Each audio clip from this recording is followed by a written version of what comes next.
What up, you guys? How you doing? I am totally over the moon after that last race at Hangtown on Saturday afternoon Saturday afternoon, Saturday morning where I live in Hawaii. But anyway, oh my gosh, that was an unbelievable race and certainly sent me back in time, back to the days of James Stewart on that 125. Now I'm just going to cover the 450 class today, but before I do that, guys, I can't stress this enough. Please subscribe, because if you think I'm worth listening to, I appreciate it. Or if you just want to see some more of my games, I will have a press your luck game up this week again, maybe two if things go right, but we'll see what happens. So anyway, guys, subscribe. Let's get into this. I'm going to put up my banner here.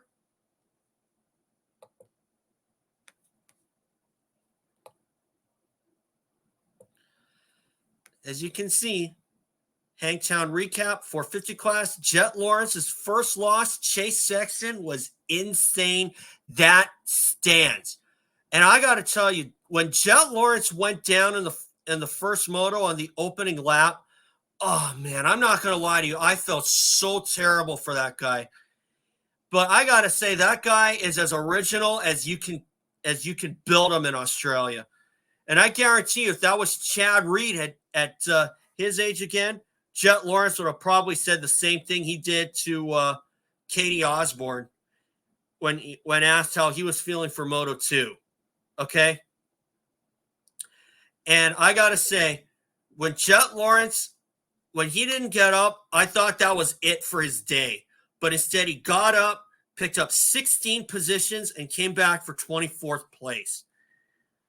And I got to say, Chase Sexton did what I had expected him to do, because if anybody was going to challenge Jett Lawrence, I knew it was going to be Chase Sexton. But something told me last year that Sexton wasn't very comfortable on the Honda, even though he won the 450 Supercross title after Eli Tomac's Achilles blew up on him.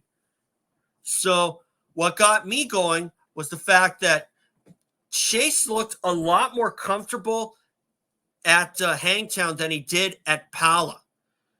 And my gosh, after that ride in the second moto from Chase Sexton, I think he backed me up. That was an incredible ride after sliding out after like the second or third turn, and to come back from 40th to first had me thinking back to Budds Creek 2003 when James Stewart was on that 125 Kawasaki and he crashed just before the first turn at Budds Creek in the second moto and put on an amazing ride coming from last to first. And I gotta say, I cannot think of anybody else who came from last to first in a moto, let alone winning the overall. Carmichael couldn't do it. Chad Reed certainly couldn't do it. Ryan Villapoto didn't do it. I was so over the moon, but I got to tell you, if there's another guy that I am absolutely gutted for in the 450 class, it's Aaron Plessinger. And I hope that Aaron Plessinger did not lose any sleep after that, because he was leading the 450 second moto, and then Chase Sexton comes from down in turn number 3 to beating Aaron Plessinger and passing him with 3 turns remaining. I got to say, Sexton really proves me wrong, because I thought that once he got up to around 4th place, I thought that he was going to be content there and just take the overall and just kind of let Plessinger have the moto win. But no, Chase Sexton put on an unbelievable ride to come back and take the 1-1 sweep. And that's going to tell me And that tells me for sure that Chase Sexton is back to the old Chase Sexton that we saw from 2022 when he went up against Eli Tomac. And unfortunately for Sexton, Tomac came out on top. Now, as for Jett Lawrence, I'm calling that just a bump in the road, okay? I think that he will come back and do well. And I think this is just a bump in the road. But I'm not going to lie to you.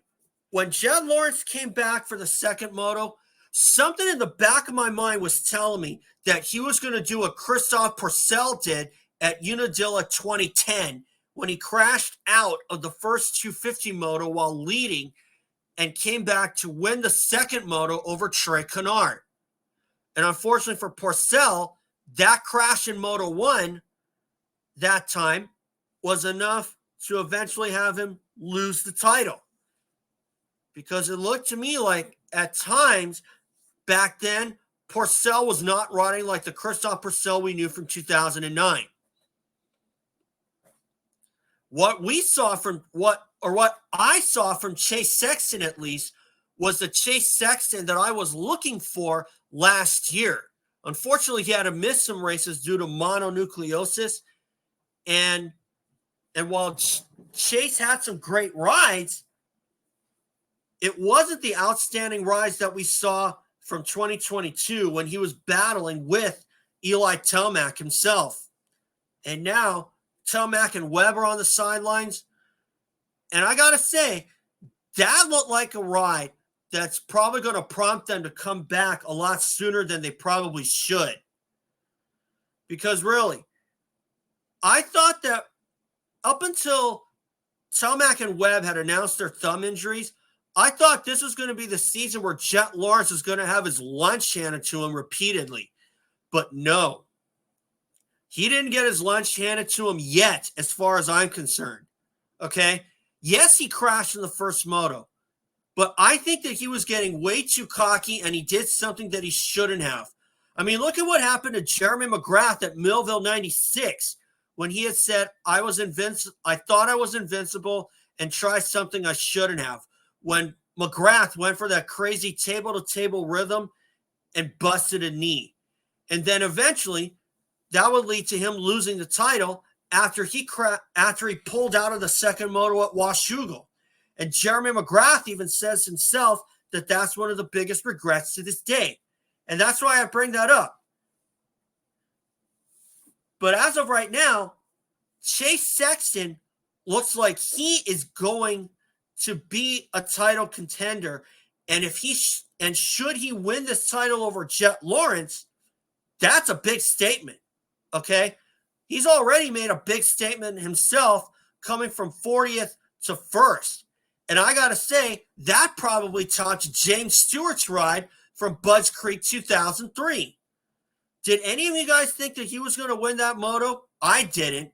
I thought, well, he saved the overall. Maybe he'll probably back it down. I think everybody else thought that he was backing it down too. Even Jason Thomas thought so too. But no, Chase Sexton went for the 1-1 sweep, and I got nothing but respect for Sexton after that ride, okay? And if that ride was any indication, Eli Tomac and Cooper Webb have got to be wetting their pants over this, because if they have to put up with these kinds of rides from Chase Sexton, they're going to be done like dinner before they even know it, okay? So, obviously, we head to the next round of Thunder Valley, and I will be around to see that for sure. But like I said, I thought that was a great ride from Sexton. I hope that Aaron Plessinger doesn't lose any sleep, and I think that this was just a bump in the road for Jett Lawrence. And while I got nothing but respect for Jett going for that downhill triple, trying to do it on the first lap was maybe not the best way to show it, because was that ego? Yeah, I think it was. Did I think he was getting a little too cocky? Yes, I did. So, but still, I'm gutted for Jett Lawrence. I'm glad that he's okay. I'm sure that he'll be back for Thunder Valley, and we'll see what happens then. So, thanks, guys. And remember, subscribe and keep an eye out for my 250 video. But for now, thanks for watching. Subscribe, and I'll see you all for my 250 video later this week.